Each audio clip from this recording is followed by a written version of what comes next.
Welcome to Treasures from God's Word. Join us as we explore the riches of the Bible. The loving and compassionate potter. Please don't forget to subscribe. Brothers and sisters, there is something very comforting about the image of a potter working with clay. Clay is not strong by itself. It can be pressed, shaped, corrected, and even reworked.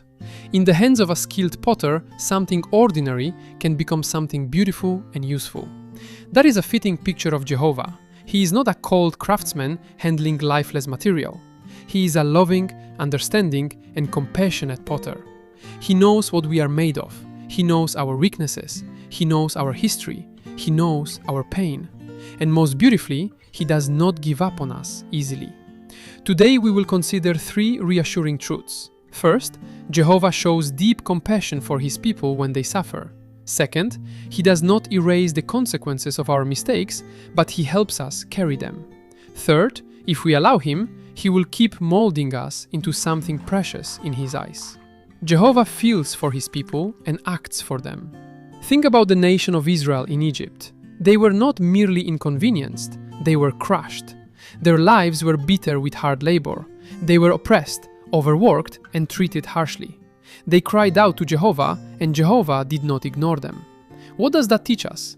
Jehovah does not stand at a distance when His servants are hurting. He notices, He listens, He understands, and more than that, He responds. That is what Isaiah 63:9 teaches us. Jehovah was not indifferent to the pain of His people. He was moved by love and compassion to rescue them. He acted in their behalf with power.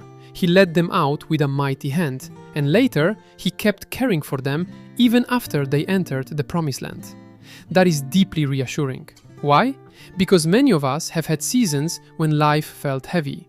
Some of us have suffered because of sickness. Some have faced financial strain. Some have experienced disappointment in family life.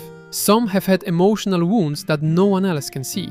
At times, we may even feel that no one fully understands. But Jehovah does understand. He is not just aware of facts, He feels for us. That is what compassion means. It is more than noticing suffering. It is being moved by it. And this is especially comforting when we remember that Jehovah's compassion is not based on our perfection.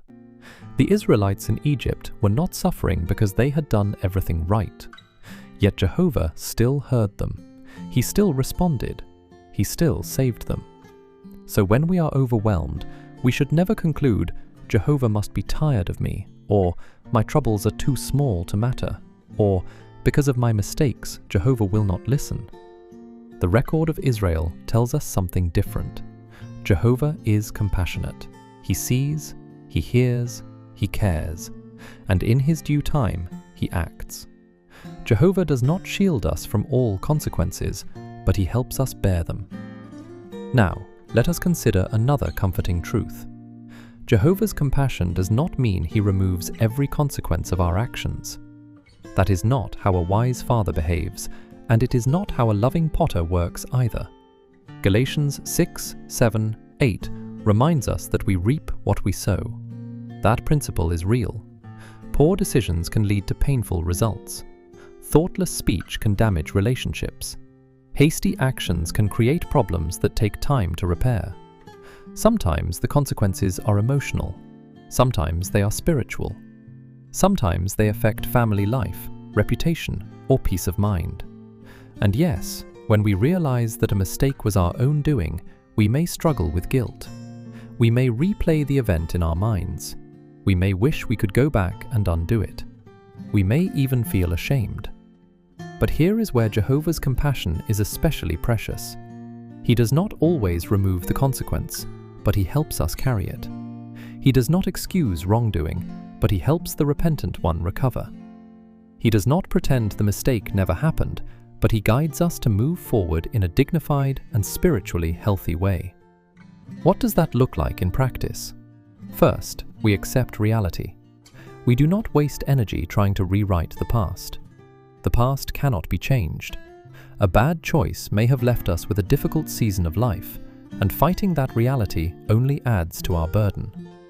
Wise people stop asking, how do I erase what already happened, and start asking, how do I make the best of where I am now? Second, we turn to Jehovah in prayer with humility. Psalm 25:11 shows that Jehovah responds to those who seek his forgiveness based on his name. Psalm 51:3-4 reminds us that honest confession is the beginning of healing. Jehovah already knows what happened. He is not waiting for perfect wording. He is looking for a humble heart. Third, we apologize where necessary. If we have hurt someone, love moves us to admit it and seek peace. That may not instantly repair everything, but it shows sincerity. It also helps us develop humility, which is an important part of being molded by Jehovah.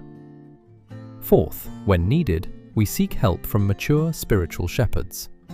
James 5:14-15 shows that Jehovah has provided loving help through the elders. That does not mean we are weak. It means we are wise enough to accept support. Fifth, we learn. A mistake that is not learned from may be repeated. But when we are teachable, even painful experiences can become tools in Jehovah's hands. Consider someone who has made a poor financial decision. Jehovah may not magically cancel the debt, but he can help that person become humble, disciplined, and patient. Or think of someone who spoke impulsively and damaged trust. Jehovah may not erase the memory immediately, but he can help that person rebuild a careful tongue, a gentle spirit, and a stronger conscience. So Jehovah's compassion is not sentimental. It is practical. It helps us endure what cannot be undone. It strengthens us to do what can still be done. And it reassures us that a mistake is not the end of the story. As Psalm 103, verses 8-13 beautifully shows, Jehovah is merciful, patient, and rich in loyal love. He understands our frame. He remembers that we are dust. That means he never forgets our weakness, and yet he still reaches out to help us. Jehovah continues molding us into something valuable. Now, let us move to the third point. Isaiah 64:8 compares Jehovah to a potter and us to clay. That picture is powerful. Clay does not shape itself. It must be worked by skilled hands. In the same way, we do not become spiritually beautiful by accident. Jehovah shapes us through his word, his spirit, and the loving arrangement of the congregation. What does Jehovah want to mold in us? Not our physical appearance, not our height, our face, or our external style. He is concerned with the inner person. He wants to shape our thoughts, our motives, our desires, and our responses. That is important because the world is constantly trying to mold us too. The world shapes people through entertainment, peer pressure, selfish ambition, and materialism. It teaches people to love themselves first, defend themselves at all costs, and follow their feelings no matter what. Jehovah's molding does the opposite. It produces humility, kindness, self-control, faith, and loyalty. How does Jehovah accomplish this molding? One major way is through his word. Think about what happens when a potter works with high-quality clay. The clay must be cleaned first. Any stones, grit, or foreign material have to be removed. Then it must be made workable. It needs the right amount of moisture so it can be shaped without cracking. That is a beautiful illustration of the Bible's effect on us. Jehovah's word helps remove unwanted thinking. It cleans the mind. It softens the heart. It makes us receptive to being shaped. That is one reason why daily Bible reading matters so much. It is not just a habit to fill time. It is part of the molding process. When we read the scriptures regularly, we are allowing Jehovah to touch our mind every day. We are saying, in effect, Jehovah, shape me, correct me, refine me, help me think like you. The same is true of Christian meetings. At meetings, Jehovah uses his word to encourage, adjust, and strengthen us. We may hear a point that feels aimed directly at our situation. That is not coincidence. It may be Jehovah's loving hand shaping us at just the right moment. And think about the congregation itself. Sometimes Jehovah uses a comment, a talk, a demonstration, or even a kind conversation after the meeting to smooth a rough edge in our personality. A brother may help us see that we need to be more patient. A sister may encourage us to keep going when we are discouraged. An elder may kindly show us how to improve in an area we did not notice. These are not accidents. They are part of Jehovah's loving molding. But here is something important. Clay must cooperate with the potter. If clay resists too much, it becomes hard, brittle, or unusable.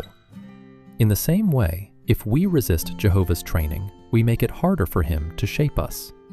So we might ask ourselves, am I easy to mold? Or have I become hard in certain areas? Am I willing to accept counsel? Do I let the scriptures correct me? Or do I only read them when they already agree with me? Do I attend meetings with the desire to be transformed, or merely to be informed?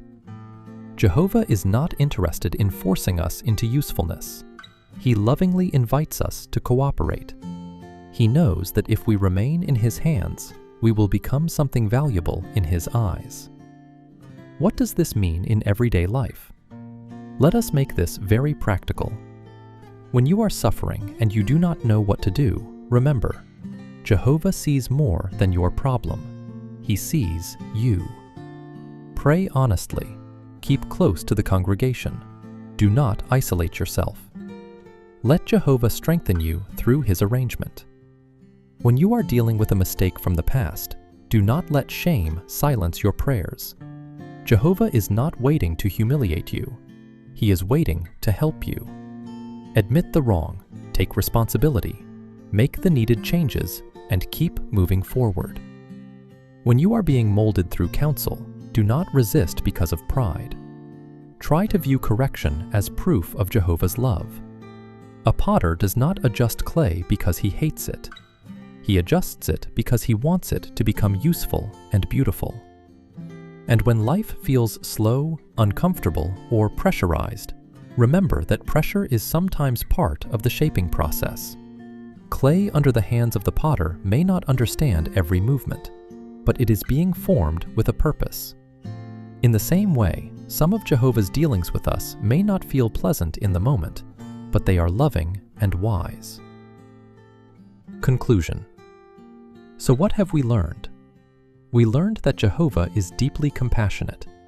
Like the God who heard Israel's cries in Egypt, he notices the pain of his people and moves to help them. We learned that Jehovah does not shield us from every consequence of our choices, but he helps us carry the load. He forgives the repentant, strengthens the humble, and helps us make the best of our present situation. And we learned that Jehovah, the loving potter, continues to mold us if we allow him.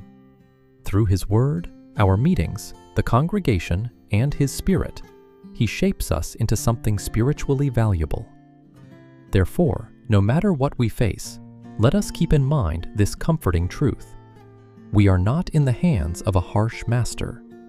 We are in the hands of a compassionate Father and wise potter. He knows how to shape us. He knows how to strengthen us.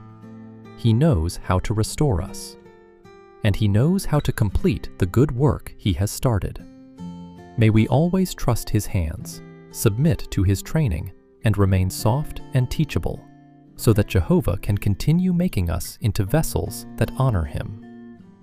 Please subscribe